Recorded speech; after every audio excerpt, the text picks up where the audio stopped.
Judy was boring. Hello. Then Judy discovered ChumbaCasino.com. It's my little escape. Now Judy's the life of the party. Oh, baby, mama's bringing home the bacon. Whoa, take it easy, Judy. The Chumba life is for everybody. So go to ChumbaCasino.com and play over 100 casino-style games. Join today and play for free for your chance to redeem some serious prizes. ChumbaCasino.com. No purchase necessary. Void where prohibited by law. 18 plus terms and conditions apply. See website for details. With the Lucky Land Slots, you can get lucky just about anywhere. This is your captain speaking. We've got clear runway and the weather's fine, but we're just going to circle up here a while and get lucky. No, nothing like that. It's just these cash prizes add up quick. So I suggest you sit back, keep your tray table upright, and start getting lucky. Play for free at LuckyLandSlots.com. Are you feeling lucky? No purchase necessary. Void where prohibited by law. 18 plus terms and conditions apply. See website for details. Thanks for tuning into our podcast. We love having you here, and it's our mission to bring you all the latest and greatest tips, skills, and know-how to make you the best that you can be. We know that you have it in you, and we're going to show you how. Now, let's get started.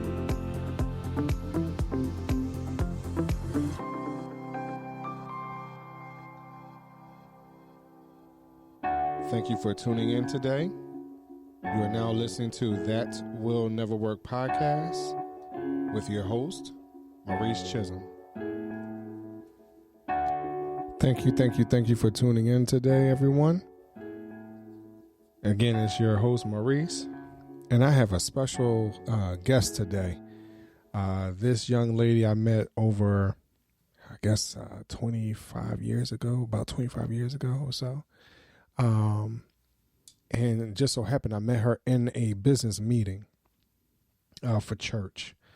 And I had to do a presentation that evening, and this young lady, I noticed her, at the table, and, and I know that she was kind of new, so just looking at her maneuver through the meeting,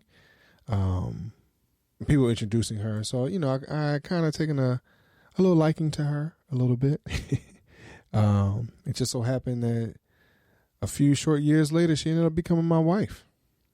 So I would like to introduce to some of you know who she is. Her name is Kafi Chism. Hello, everyone. Kaf, thank you very much for coming on the show today. I'm glad to be here. Thank you for having me. All right. So today, everyone, we just want to come on here together and just explain to you, just how we have come into business a little bit. And also I want to talk about the importance of having someone that, that supports you. So first, let's get into the support piece. When I had first starting courting Kafi, I expressed to her that I had wanted to be an entrepreneur. And my vision of being an entrepreneur started when I was a kid. I had talked about it on a previous podcast of someone who had who worked for a tow company, and he was talking about how much money he was making, things like that. He was a owner operator. So from that, I must have been a good 13, 14 years old. And so I had wanted to be an entrepreneur. And just so happened when I met Kafi and we talked about those type of things of our future, I had mentioned about being an entrepreneur, and just so happened that her family members, being her parents, were kind of in that same realm of doing some entrepreneurial type things, just like my parents were, being artists, whether they were singing, modeling, doing graphic work, things like that. I think it's really important for someone that you're around, someone that you may be courting, things like that, that can understand where you're coming from as far as, being an entrepreneur. And just so happened that from the very get-go, Kafi understood. To some degree, because I didn't understand 100%, at that time myself. But I do believe that it's very important to have someone that's going to support you, that's going to motivate you, and that's going to help you reach your dreams. Now, granted, I'm talking about my wife, and I understand everyone that listens is not married. So, but I think it's just important that you have someone to kind of help you ride the wave, help encourage you, help push you. Anything you want to say, Kyle? I do recall that conversation. One of them, at least, it was over the phone, and you stated that you wanted to be an entrepreneur, and I can't remember what type of business you wanted to get into. I think because you were in healthcare. I don't know if it was something that was healthcare related or something like that. So I think I asked a bunch of questions in reference to that, like if you're taking the business mindset of what you're currently doing in healthcare and you were trying to, I guess, replicate that. I asked, like, how many people you know, and then who's on your Rolodex, because back then, right, that's what we had. We had Rolodex. That's funny. So, and you didn't have a lot. Again, when we met, you were only 20. So, your Rolodex wasn't that thick, So I think I had said to you, hey, why don't you think about increasing your Rolodex so that when you do step out, that you have people to call, that you have those connections, that you have maybe partners or whatever it is, because you can't do entrepreneurship alone. You do need other people. You need somebody to buy things. You need somebody to support, as you said. So I do remember that conversation. And see, that's what I mean by someone that has an idea and can support a little bit. And even those that may not support you, or you might not feel as though they're supporting you, but sometimes these hard questions, these questions that make you think and get outside yourself, your box. You might think that, hey, you know what, I'm already popular and things like that. But if your Rolodex does not have, your contact list does not have those persons that's going to get you somewhere, you're going to have to change your circle.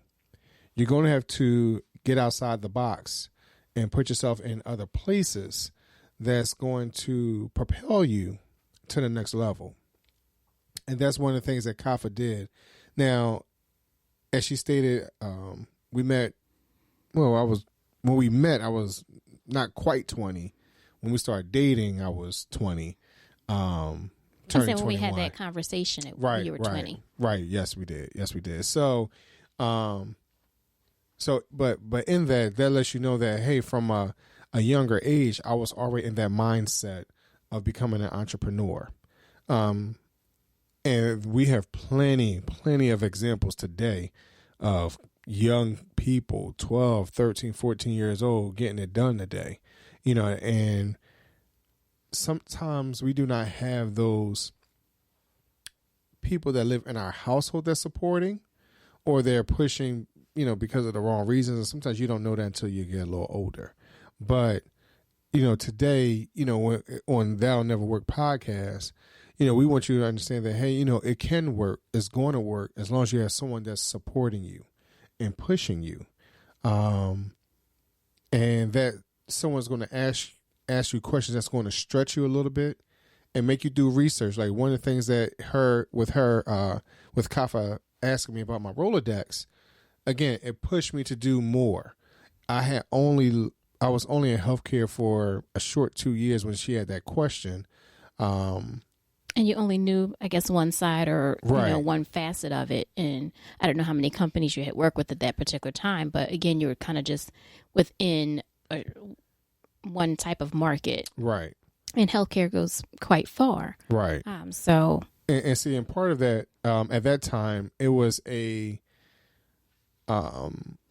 consulting firm to help do credentialing for doctors and stuff.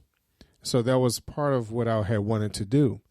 And that wasn't necessarily my dream as much as listening to my mother talk about that. And then being around some people who were doing credentialing for doctors at that time. Hey, you know what? That's easy. I could do that, especially when I was hearing that outside companies were doing that. Like, hey, I could do that. So that was, what I had wanted to do. But I didn't understand the healthcare politics. Right.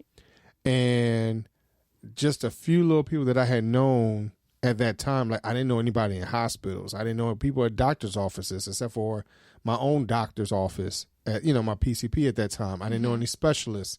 I didn't know anyone in home care. Like, the longer I stayed into healthcare, the more and especially because I had gone from being in an insurance company to being in, where did I go from there? I went from there to Genesis Elder Care. So I go to a specialty care services.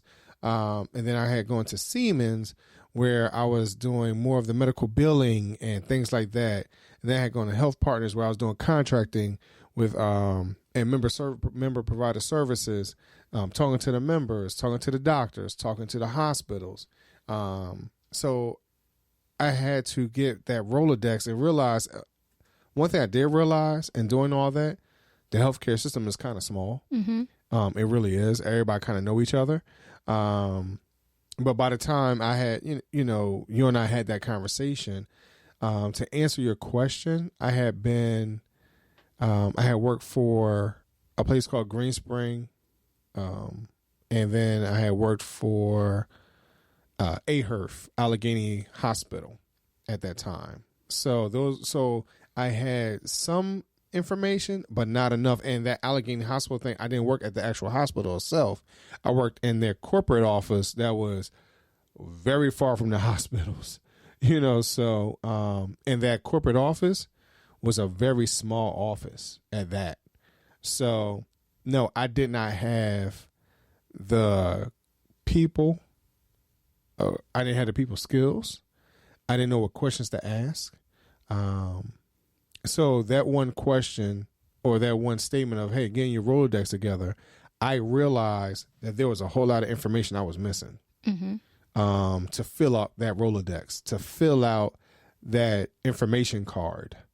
That's something that I have to thank you for, that it opened up my eyes of where I need to get to.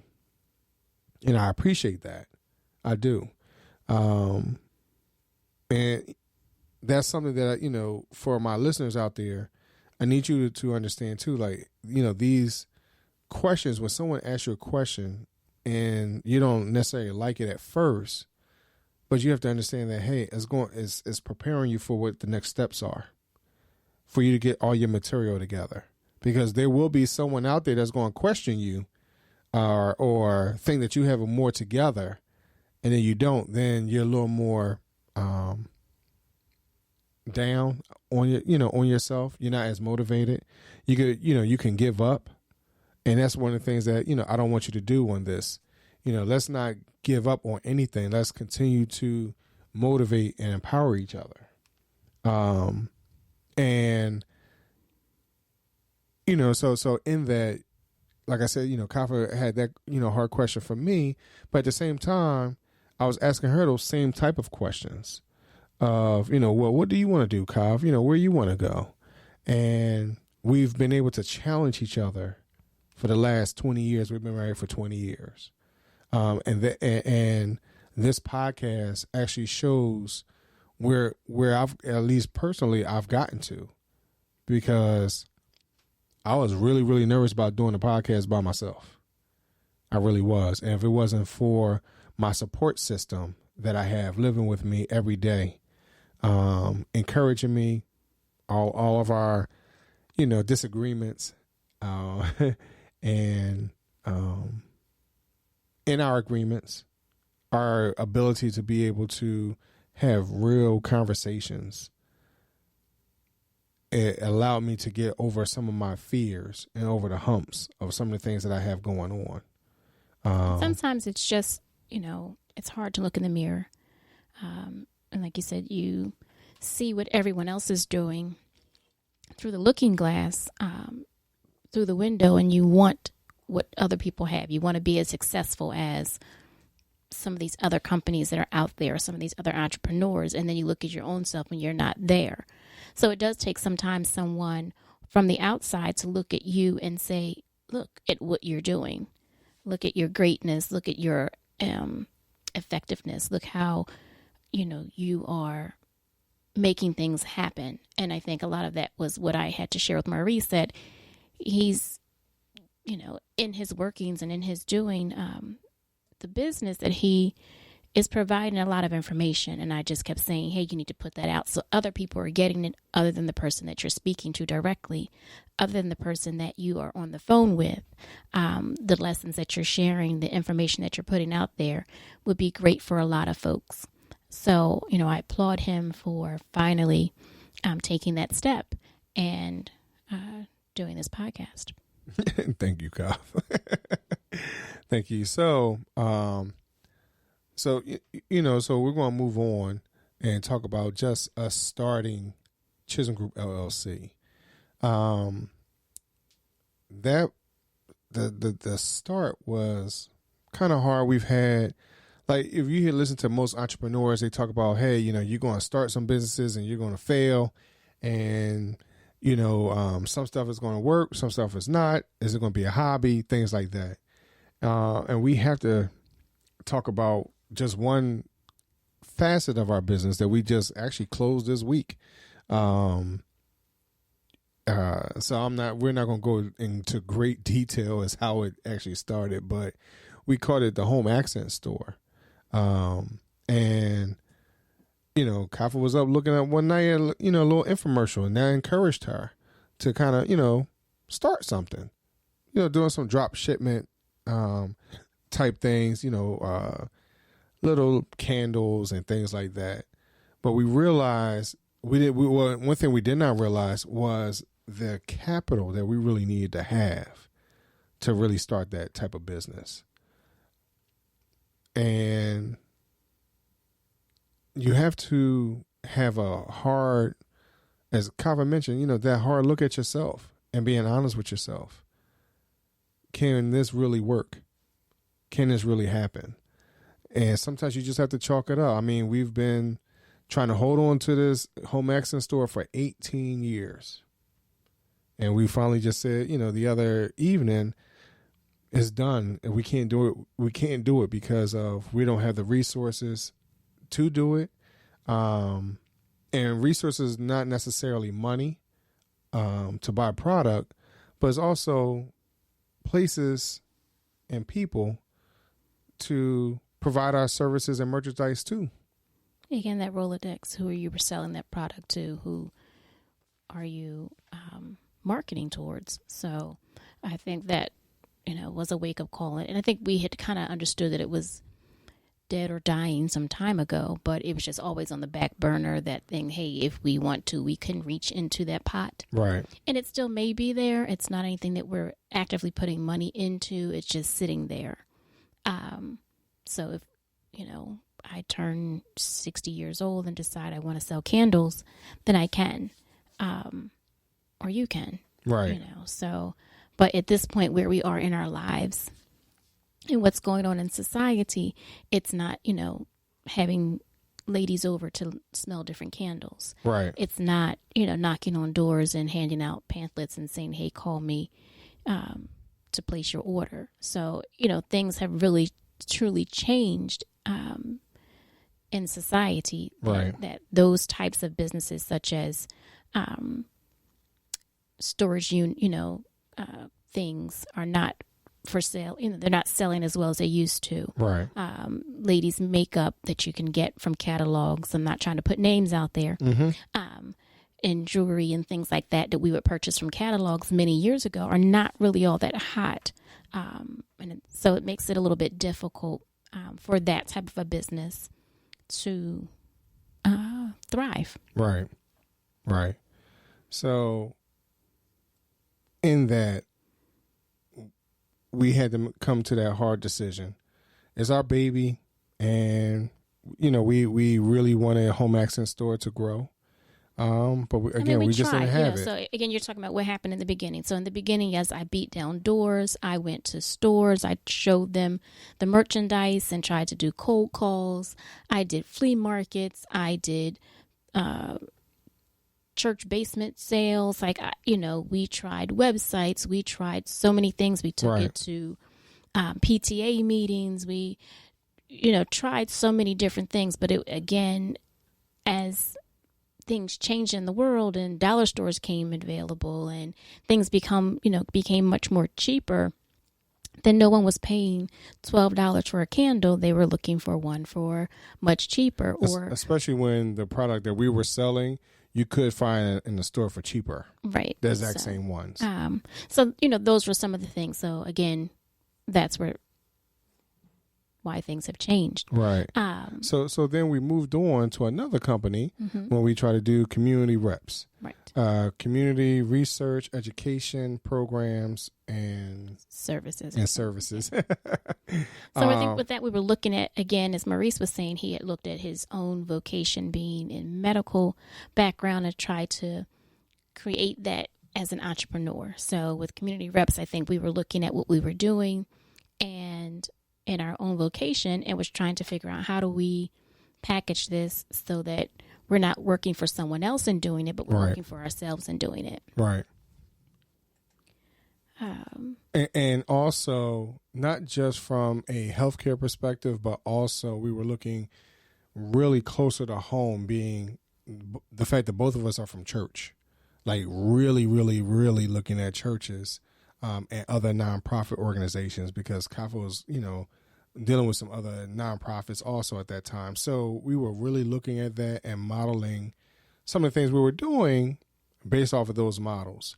And again, not understanding what it took to run a nonprofit, understanding boards, what's a sitting board and a working board, to understand what's the bylaws, whether or not you're going to have dues, to how often you need to have meetings and everyone taking down notes and, having a good Rolodex. It goes right back to having that good Rolodex. Like, so as you're saying, who's on your board, who's supporting you, all of those things, that goes back to your Rolodex. Who are you calling? Right. Who are you calling? Who can you lean on in that particular time, and who has your best interest, not only as an individual, but as that organization. Right. Who's going to have that buy-in to help this organization grow when they're not gaining a whole lot from it. Then from there, we went on to Motionia Group, and that never really materialized because it was just all over the place. It was a mishmash of everything that we had tried beforehand. More especially, I was just getting my feet a little more wet with computer repair, things like that. I was in school for it. I enjoy computers. If you go to chismgroup.net, www.chismgroup.net, you will see on my bio that, I started off in first grade, learning Pascal. So I love computers from a very early age, learning how to code and fix them and things like that.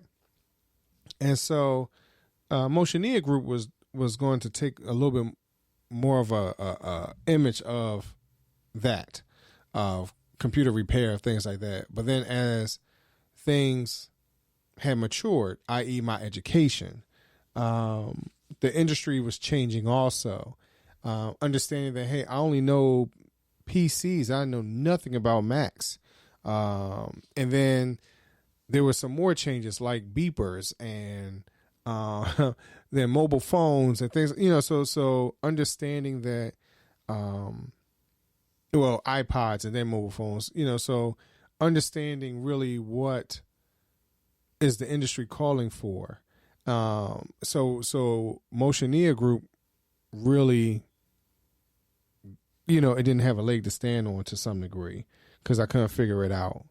I know I wanted to be an entrepreneur so badly, but I was just all over the place, literally all over the place. And I think because the industry was changing, the products were changing so rapidly, right, that, someone would call you and ask you to make a repair, and, then something new would come out, so it was a little difficult, I think, in that realm. And then back then, computers were very large. Right. So you would come home with this great big computer and take up the whole entire dining room table, trying to repair it. Right.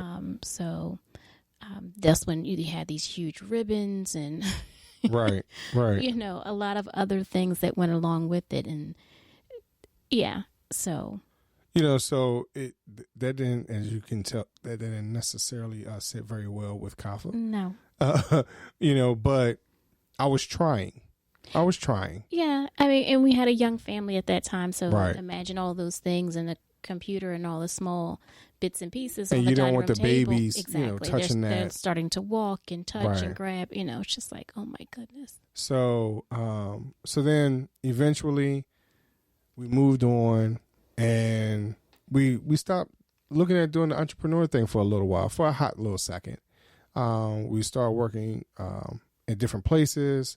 Our salaries was increasing.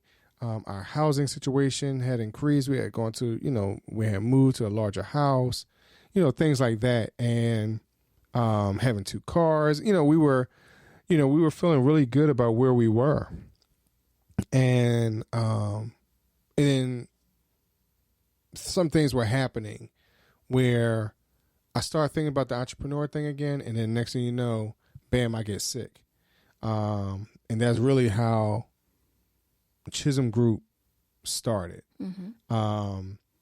I had taken some classes where Kafi was working at a local nonprofit on how to do exercises and things like that. I don't want to give out a bunch of information on that, but doing exercises, helping out seniors and small groups with, you know, some things or whatever. Kafi can talk a little bit more about that if she would like to. But you know, so once I was not working a regular 9 to 5, but I was working like part-time, but where I was, I was able to create, or I had the ability to create something for myself, because I had access to a building. So that's where we started looking at, hey, should we do this?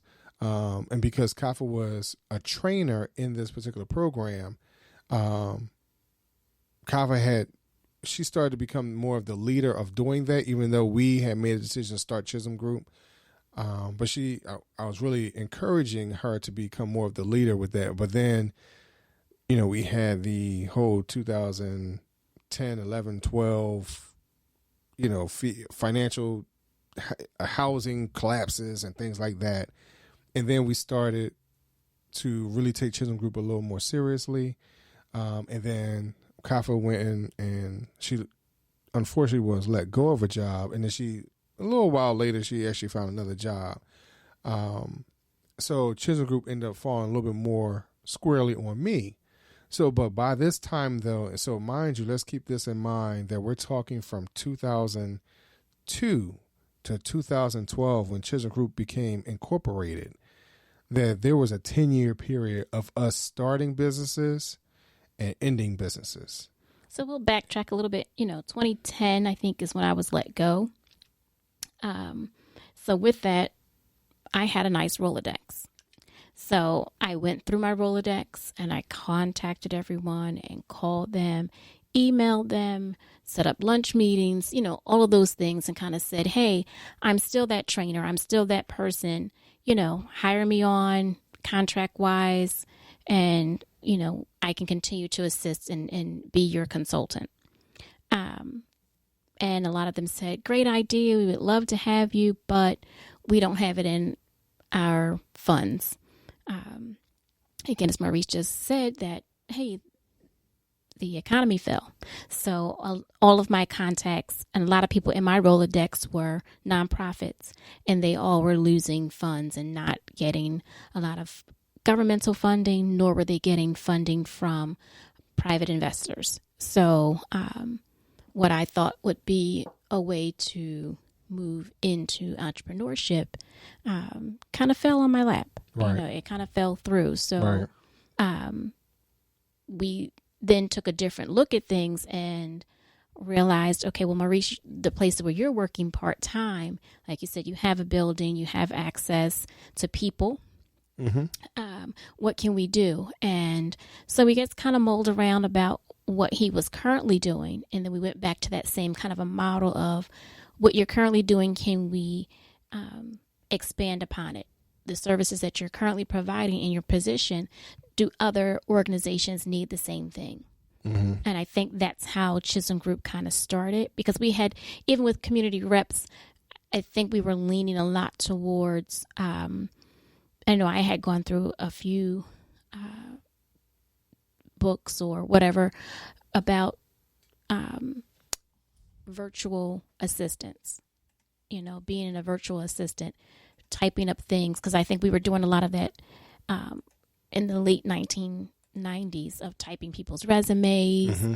We were doing a lot of letters and things like that. The people just didn't know how to use the computer. Right. But Maurice, fixes them, and he is aware of it. And then that's, something that I was able to do and assist. So we were able to assist people with resume writing, printing them out and getting them on nice paper, making them look, pleasing to the hiring managers, things like that.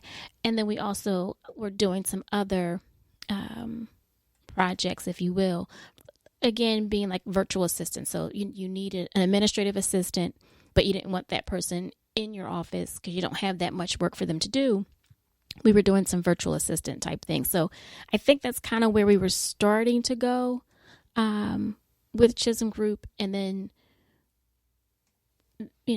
it became what it is, I guess, today. So what Chism Group is today, again, it falls back on my schooling of not necessarily computer repair, but of graphic design, of coding with websites.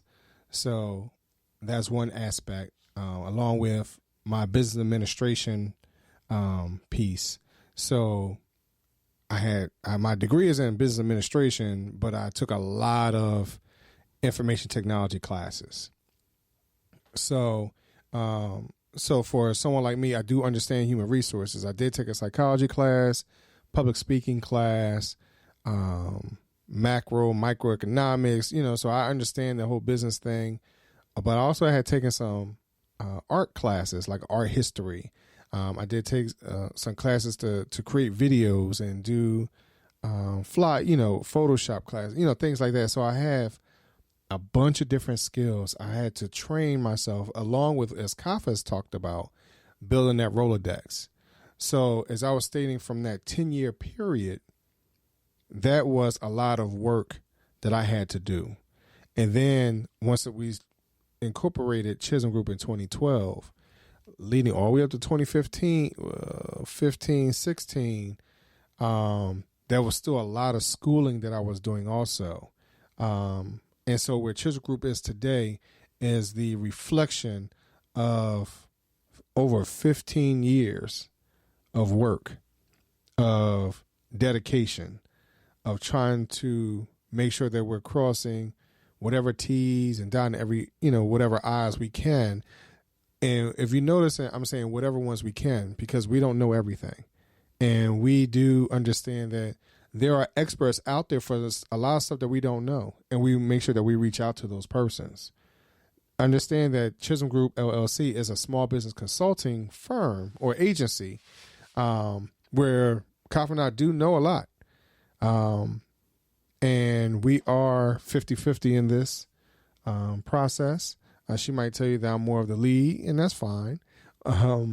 But I will say that, we are definitely partners, and we are definitely supportive of one another, and understand that our skill sets they're together, but ultimately separate, because we both study different things.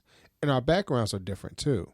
Where Kafi might say hers might be more nonprofit, where mine might be more corporate America. But then we also have the religious aspect. So when you look at chismgroup.net, you'll see that it'll say small businesses, where we help small businesses, we help nonprofits and religious organizations. That's where all that comes together. And taking the time to getting to know people, understanding certain industries, understanding what it means that, hey, what is corporate development? Because I had to learn that. I didn't understand what that meant. But now I can explain it to people a little bit, again, to my best ability, because that's not my total focus. So, understand what your lane is, but also, surround yourself with people that might know what your weaknesses are and how they strengthen those. Again, it's that whole support thing. And that's the whole point of this episode today. It's really about support, and understanding where you're going and surrounding yourself with that type of crowd.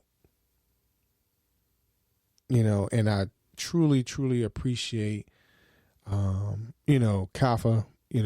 I have to say, I'm going to say Kafa because, I appreciate her as a person. Yes, she is my wife. I can say 1,000 different things because she is my wife, but just her as an individual, and the skill set that she has is tremendous, and I have to give her kudos on all the work that she's done. So if you want to, she could tell you her own social media and LinkedIn and whatever else, but she has, she's truly worked hard for where she is. And, and she's a great talent. I have to say that. Well, thank you very much. Oh yeah, you're welcome. You're welcome. You're not too bad yourself, Thank you. I think I'll keep you. Oh, you think so? Okay. All right. But I really appreciate you, Kaf, coming on tonight. Just with this, particular episode, I know it's more me talking than you. I understand. And for those of you who don't know, she is, her name means quiet, and she plays that role very well.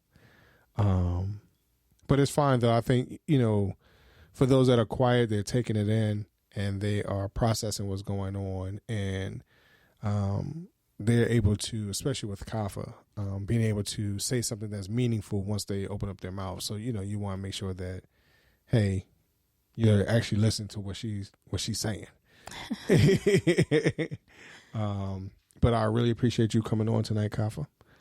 No problem, Maurice. And, I would love for you to, come back on soon.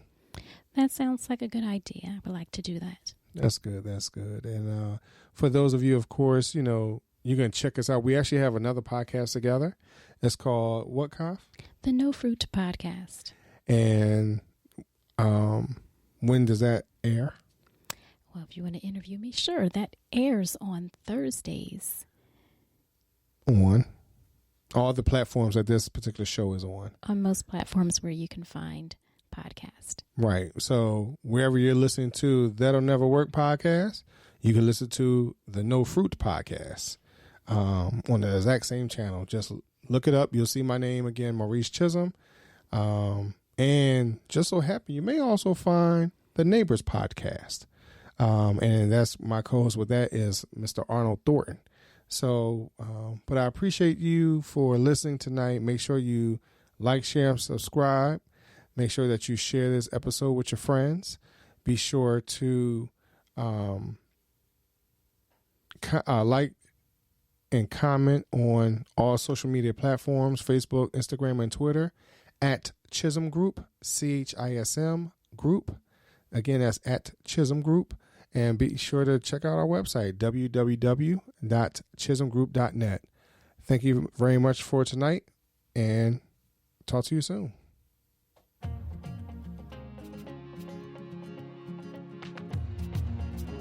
Loved what you've heard on this week's episode? Well, the answer is simple. It would mean the world to us if you could head over to iTunes and leave us a 5-star review and feedback. Spreading the word really is the best way to grow our podcast and achieve even greater things. Thank you.